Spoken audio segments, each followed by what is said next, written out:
दोस्तों, मैं आज आपसे बात करने वाला हूं जया एकादशी व्रत के बारे में और साथ ही हम जानेंगे कुछ महत्वपूर्ण जानकारी के बारे में जो कि आप सभी का जानना बहुत ही ज्यादा जरूरी है।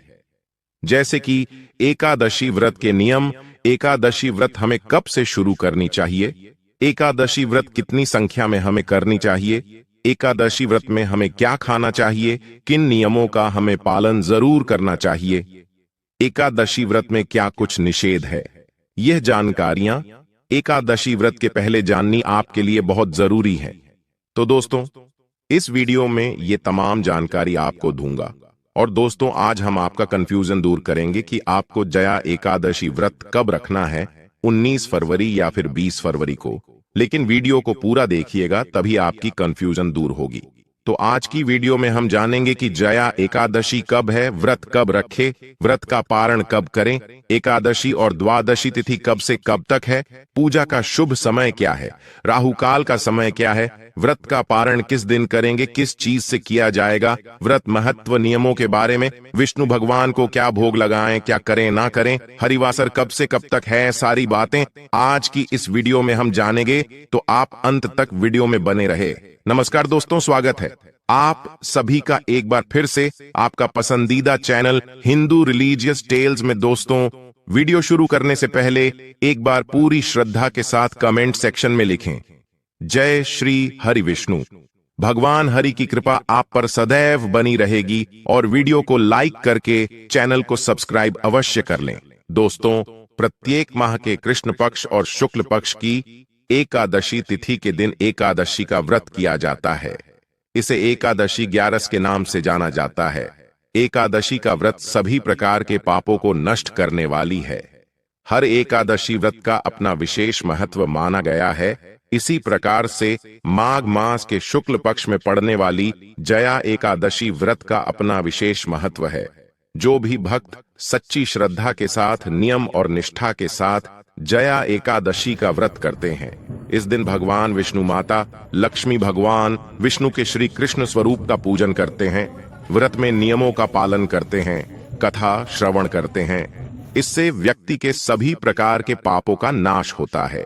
इस व्रत को करने से अकाल मृत्यु का भय नहीं होता है तथा भूत प्रेत पिशाच आदि योनि से मुक्त हो जाते हैं, पितरों को सद्गति प्रदान करते हैं।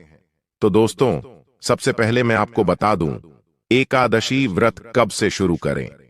जो पहली बार व्रत करना चाहते हैं, खास तौर पर माना जाता है कि कोई भी व्रत हम अगर मार्गशीर्ष महीने अगहन माह से शुरू करें तो बहुत विशेष फलदायी हो जाता है। क्यों होता है, इसके पीछे एक कारण है, क्योंकि इसके ठीक पहले चातुर्मास खत्म होता है। देवोत्थान एकादशी के दिन, उसी दिन देवउठनी एकादशी के दिन हम उठाते हैं और विधि विधान के साथ उनकी आराधना की जाती है। और उसकी जो अगली एकादशी पड़ती है दोस्तों, वह पड़ती है उत्पन्ना एकादशी, जो कि को पड़ती है मार्गशीर्ष महीने में। तो उस एकादशी से आप व्रत शुरू कर सकते हैं। दोस्तों, क्या होता है कि इसमें भी कुछ लोग मानते हैं कि कृष्ण पक्ष से व्रत शुरू नहीं करते, शुक्ल पक्ष से शुरू करते हैं। तो क्योंकि एकादशी दोनों पक्षों में जो 11वीं तिथि होती है, उसको हम एकादशी पूर्णिमा के 11वीं तिथि को हम कृष्ण पक्ष की एकादशी कहते हैं और अमावस्या के 11वीं तिथि को हम शुक्ल पक्ष की एकादशी कहते हैं। तो जो शुक्ल पक्ष की एकादशी आएगी, आप उससे भी एकादशी व्रत शुरू कर सकते हैं, जो होती है मोक्षदा एकादशी। तो आप मार्गशीर्ष महीने के इन 2 एकादशियों से एकादशी व्रत की शुरुआत कर सकते। इसके बाद आप चाहे तो आप माघ के महीने से शुरू कर सकते हैं। चैत्र माह में शुरू करना किसी भी व्रत का विशेष होता है। उसी तरीके से वैशाख माह में भी आप कोई ही व्रत शुरू कर सकते हैं। तो ये 4 महीने बहुत फलदायी माने जाते हैं। अब आपको व्रत कब शुरू नहीं करना चाहिए? आपको पोष माह में, जो कि मध्य दिसंबर से मध्य जनवरी तक का होता है, इसमें नहीं करना चाहिए। आपको मलमास में नहीं करना चाहिए। अधिक मास जो होता है, अधिक मास इस साल लगा था, तो अधिक मास में कोई नए व्रत शुरू नहीं करते, तो एकादशी व्रत भी हम शुरू नहीं करते। तो इसी तरीके से इन चीजों को आपको ध्यान में देना है। व्रत शुरू करने से पहले जो एकादशी व्रत के व्रत होते हैं, वो एक साल में 24 होते हैं और अधिक मास लग गया तो 26 होते हैं। ऐसे में क्या होगा कि कुछ लोग केवल शुक्ल पक्ष की एकादशी रखते हैं तो वह 12 या 13 एकादशी साल की करेंगे। कई लोग दोनों पक्षों की एकादशी करते हैं तो ऐसे में वह पूरे 24 एकादशी या तीसरे साल में अधिमास लग जाता है तो 26 एकादशी रखते हैं। अब कुछ लोग जो कामना के लिए एकादशी की जाती हैं, सिर्फ वही चुनिंदा एकादशी विशेष कामनाओं की पूर्ति के लिए एकादशी व्रत करते हैं, वह भी आप कर सकते हैं। जैसे जो लोग साल भर नहीं करते हैं वह देवउठनी एकादशी जरूर कर लेते हैं। माना जाता है कि देवउठनी एकादशी के दिन देवतागण उठते हैं तो बहुत प्रसन्न होते हैं और आपकी जो भी मनोकामना है वह पूरी होती है। तो ऐसे में आप देवउठनी एकादशी कर सकते हैं। उत्पन्ना एकादशी का विशेष महत्व है क्योंकि इसी दिन माता एकादशी भगवान विष्णु की काया से उत्पन्न हुई थी, तो इस दिन को बहुत विशेष माना जाता है। तो आप इस दिन को कर सकते हैं। जो लोग पुत्र की कामना के लिए करना चाहते हैं वह पुत्रदा एकादशी करते हैं। जो लोग मोक्ष की कामना चाहते हैं वह मोक्षदा एकादशी करते हैं। तो ऐसे ही विशेष कामनाओं के लिए भी आपको एकादशी व्रत या साल की एकादशी व्रत, जैसे मान लीजिए साल की 5 एकादशी करना चाहते हो, 9 करना चाहते तो आप कर सकते हैं। तो ये मैंने आपको बता दिया कि कब से शुरू करें, कितनी संख्या में करें। अब एकादशी व्रत के जो नियम हैं वो मैं आपको बता देता हूं। जब आप एकादशी व्रत शुरू करते हैं तो ये दिन दिन का व्रत होता है। दशमी तिथि से ही व्रत की शुरुआत हो जाती है। मतलब कि दशमी तिथि को ऐसा माना जाता है कि शाम के बाद आपको भोजन नहीं ग्रहण करना चाहिए। जो एकादशी व्रत होता है उसमें शरीर में एक भी अन्न का दाना नहीं होना चाहिए। तो दशमी तिथि को भी आप सुबह स्नान ध्यान करके शुद्ध रहेंगे। पूरे दिन आपको इस दिन भी किसी भी तरह का तामसिक भोजन, मतलब मांस, मदिरा, लहसुन, प्याज, इसका सेवन नहीं करना है।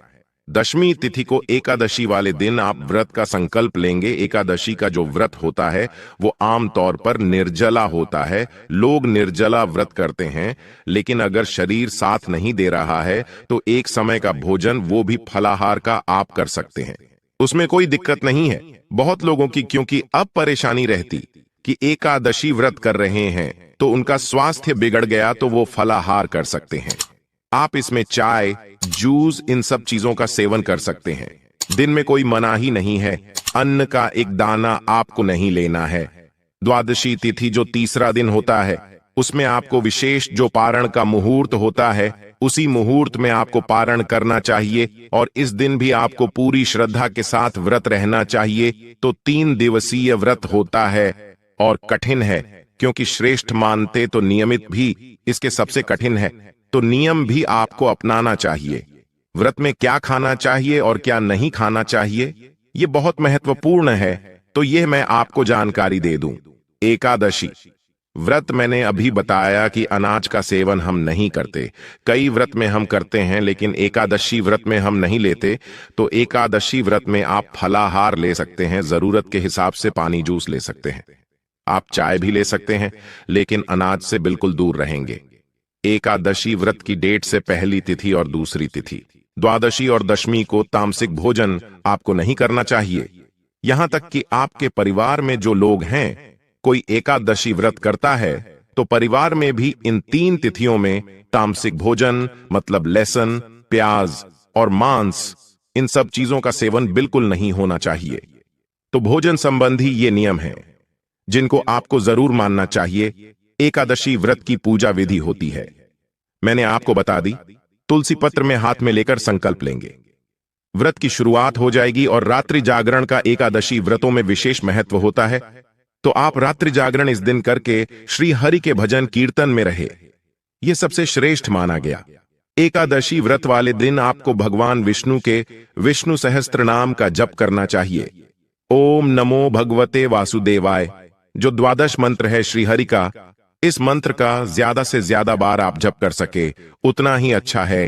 एकादशी व्रत में जो 3 तिथियां व्रत की बताई है, उन तिथियों में ब्रह्मचर्य का पालन करना एक विशेष नियम है जो कि आपको जरूर करना चाहिए।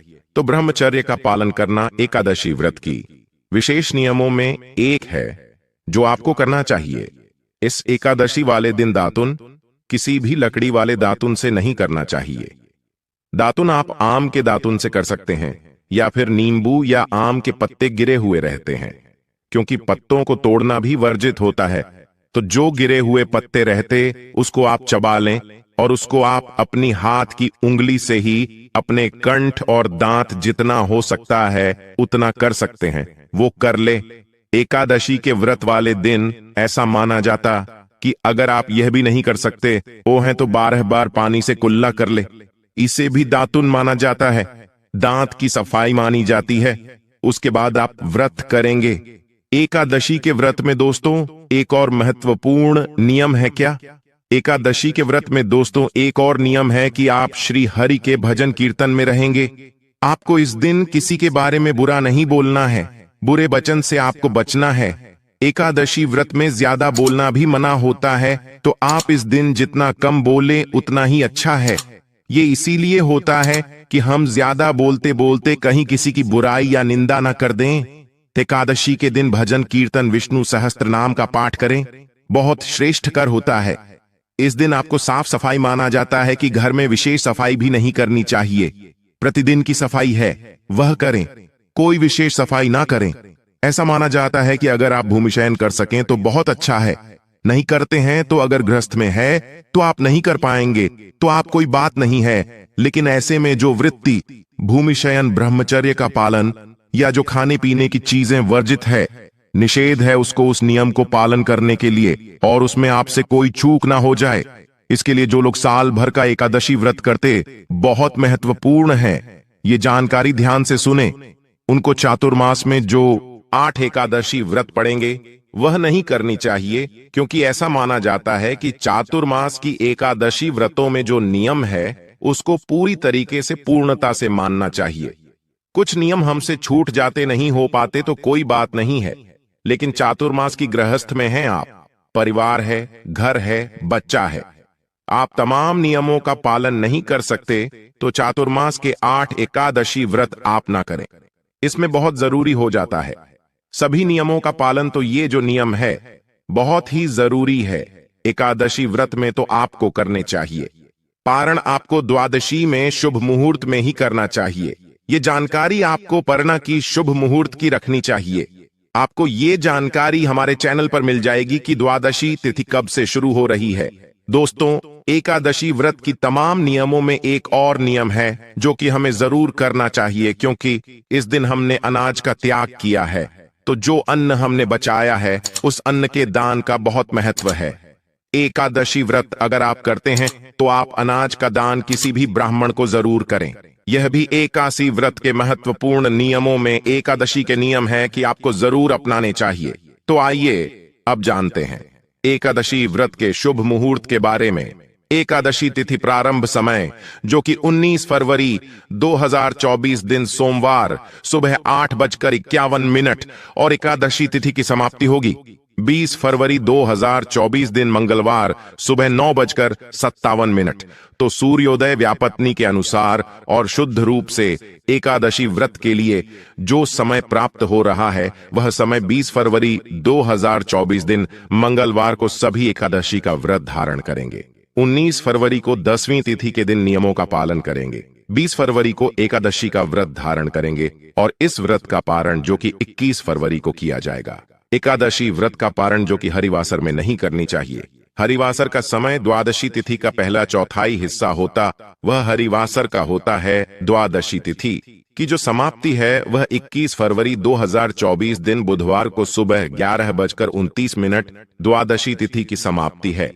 जया एकादशी का पारण 11 फरवरी को किया जाएगा। जया एकादशी का पारण का समय होगा वह समय सुबह 6:55 से सुबह 9:11 तक पारण का समय होगा। जया एकादशी व्रत का पारण जो कि गोधेनु पारणम जो कि गाय के दूध से इस व्रत का पारण किया जाएगा। यह संभव ना हो पाए तो आप तुलसी दल जल या फल से व्रत का पारण करें। एकादशी के दिन यानी 20 फरवरी को सूर्योदय का जो समय है वह समय सुबह 6:29 और सूर्यास्त शाम 5:54। ब्रह्म मुहूर्त का जो समय होगा वह समय सुबह 5:14 से सुबह 6:05 तक होगा। सिद्धि योग यानी वृद्ध योग सुबह 11:46 तक। उसके बाद आयुष्मान योगा। इस बार एकादशी के दिन 20 फरवरी को जो कि त्रिपुष्कर योग भी बन रहा है, जो कि बड़ा ही पुण्य फलदायी है। त्रिपुष्कर योग जो कि दोपहर 12:13 से शुरू होकर के अगले दिन सुबह 6:55 तक होगा, रवि योग बन रहा है 20 फरवरी को, जो कि सुबह 6:56 से दोपहर 12:13 तक होगा। इन योगों में दान पुण्य का कार्य करने से जो कि अनंत फलों की प्राप्ति होती है। राहुकाल का जो समय होगा 20 फरवरी को, वह समय दोपहर 3:03 से शाम 4:28 तक होगा और 21 फरवरी को दोपहर 12:11 से दोपहर 1:38 तक होगा। राहुकाल समय के दौरान कोई भी शुभ कार्य या नया कार्य नहीं करना चाहिए, यह लाभकारी नहीं होता है, इस बात का ध्यान रखें। दोस्तों, अगर आप भी एकादशी व्रत करने की सोच रहे हैं और शुरू करने वाले हैं, तो दोस्तों मैंने कोशिश की है कि तमाम जो जानकारियां हैं नियमों से जुड़ी हुई वह आपको मैं दे सकूं। दोस्तों, आपसे हाथ जोड़कर अनुरोध है कि वीडियो को लाइक करके हिंदू रिलीजियस टेल्स चैनल को सब्सक्राइब अवश्य कर दें। तो मिलते हैं अपने अगले वीडियो में, तब तक के लिए धन्यवाद। जय श्री राम। ओम नमो भगवते वासुदेवाय नमः।